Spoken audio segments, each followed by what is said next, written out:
9 podcasts.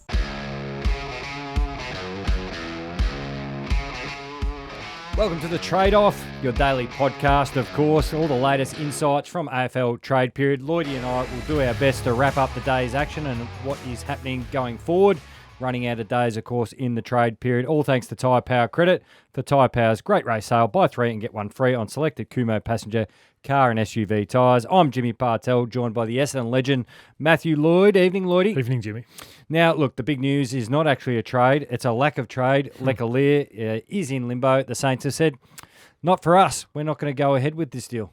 Yeah, you feel for players. I had actually had a manager reach out to me during the week because I said that it goes two ways. Like, people are critical of players, like maybe a Merritt or a Petrarca or someone breaking contract. But I said it goes two ways, and clubs like on Adam Treloar and Brodie Grundy can be brutal the other way as well. And in this situation, you really feel where he's been let down, I feel, by St Kilda, that they weren't able to get a trade done. Just give a little background on this. Lealier obviously was wined and dined by the Saints. We all actually, on nearly every show or conversation this year, we thought he was heading to the Saints as part of their big, bold plan to get players in from other clubs. The offer being on the table, but they've reneged on that and quickly said they are no longer interested in him. Just doing the whip around of phone calls today, Lloydy, once this story broke, that it was going to be one of two things, or maybe three, if you want to separate some of the ideas, is either the Giants asked for too much in return for Lealier, because remember it was a trade, the Saints have run out of money, or something else has happened that we're not aware of. The people I've spoken to, it came down to haggling over a trade. A future second-round pick would have got the deal done.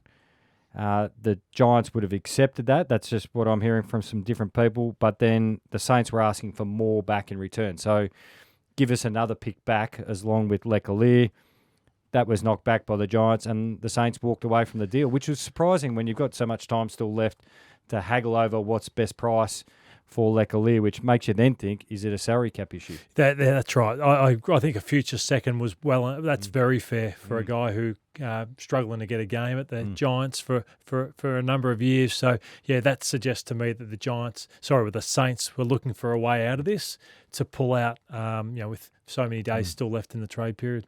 The Giants have said they'd happily take back Lealier, who unfortunately is away in Europe. So imagine picking up the phone. It would have been ringing off the hook that what you've probably planned for your next 4 to 5 years of your life, and not only the money, but what you're doing and where you're going, is no longer there. The Giants said they're taking him back, but they'd obviously be on a considerable less deal because they would have moved forward with plans thinking he is out the door.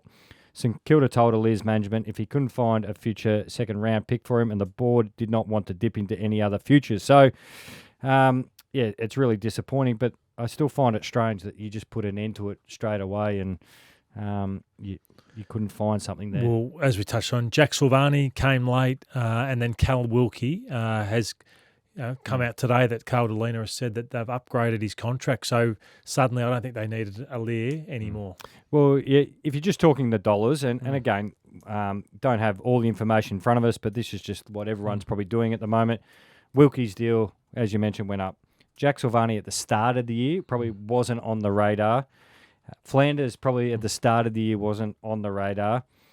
Probably at the start of the year, what you're factoring in for Wanganeen-Malera is considerably more as well. And then, the whole Jack Steele situation that he's going to remain. And then Rowan Marshall, of course, we'll touch on a little bit later. So, yes, I know they had a lot of money to spend. And as Gabby Allen said, they could still go fishing. It's probably a little bit tighter than they first anticipated. Agreed, Jimmy. What do you make of Liam Ryan recruitment for St Kilda? Dynamic player when he's at his absolute best. Look, he'll be an upgrade in that position for him. We know he can hit the scoreboard. Does he pinch hit through the midfield? Adds another layer or option for them, go midfield and forward. Look, he's a pretty solid get. Obviously, experienced player. West Coast are moving in a different direction. Your thoughts? He's been in such a poor side. I give him a little bit of an out, but he hasn't looked as fit. Hasn't had as much bounce. I'm wondering whether... I know he's not young. He started his career late, so I'm not sure I would have taken him, to be honest. I think I'm not sure how good he can be. He's a goal-a-game player in recent years, Liam Ryan. No more than that, but as I said, he's in a poor side. So you should see a better version of him at St Kilda, but it was a bit of a strange one for me that the Saints would go down this track with him. When you got like Owens and Higgins and these types who I'd pick well and truly ahead of him. It almost looks like the Saints deal and West Coast deal is what they were trying to do with the Giants, because Liam Ryan and West Coast 2027 third-round pick goes to the Saints. St Kilda 2026 second-round pick goes to the Eagles, but anything 27 almost gets diluted anyway with Tassie coming in. Craig Cameron has forcefully shut down the Bailey Humphrey trade talks, of course. He's some player that a lot of clubs here in Victoria thought, well, maybe we could get him out of there, but quite rightly, they want to keep him as they charge towards hopefully another finals campaign. He said this: I've been around for a while and I haven't seen anything like this play out the way it has. It's been disappointing. Players and managers have to accept they can ask the question, but when players are contracted and the club says no, that's the answer. So it's pretty fair from Craig Cameron there. Yeah, but he has been around a long time, and I think that's you just keep asking and asking, why not? And if you want that player desperately enough, all people can do is say no, and we've seen things flip around as at the back end of periods.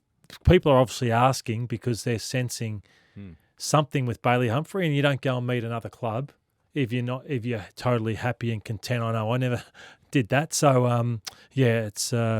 It's sort of, as I said, have a crack because he'd be a great player to get. The other deal done today, Max Heath, the big moose, has been traded from St Kilda to Melbourne for a 2027 fourth-round pick. So that's a pretty late pick, but pretty much just gets Max Heath across where he'll probably get more opportunities at the Ds.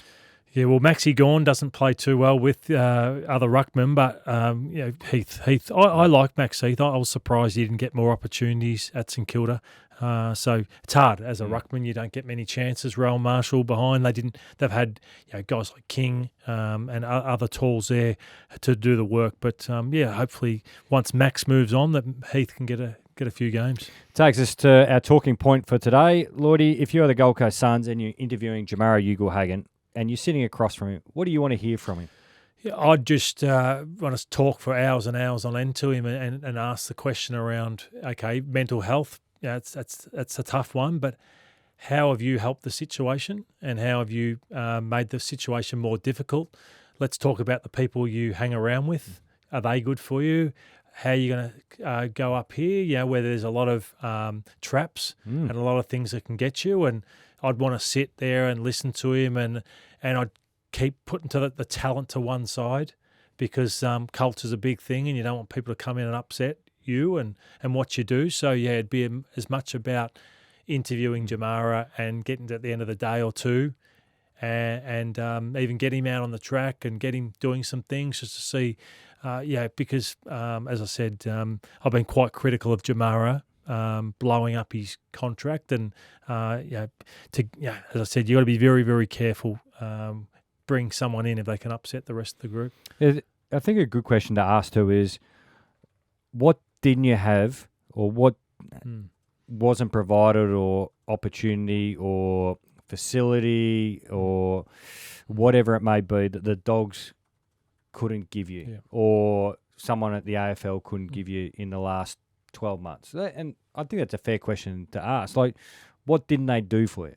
Because if it's nothing, that was fine. Well, then, okay, well, how do we make you back into the Jamarra Ugle-Hagan that could kick 50 goals for us? Yeah, it's a great point. And I think he just have to put his hand up and say, no, they didn't give me, they lacked for nothing there, really. And then I'd say, okay, and why did you miss trainings? Why couldn't you consistently put together weeks after weeks of training? What's going to change up here? Yeah, let's lay it all out. Yeah, so that's where, they've got to then sit back the Suns and say, oh, is this risk worth taking? I think if they can get him very cheap, they'll think, they'll take him, but that's the only way you do it, I think.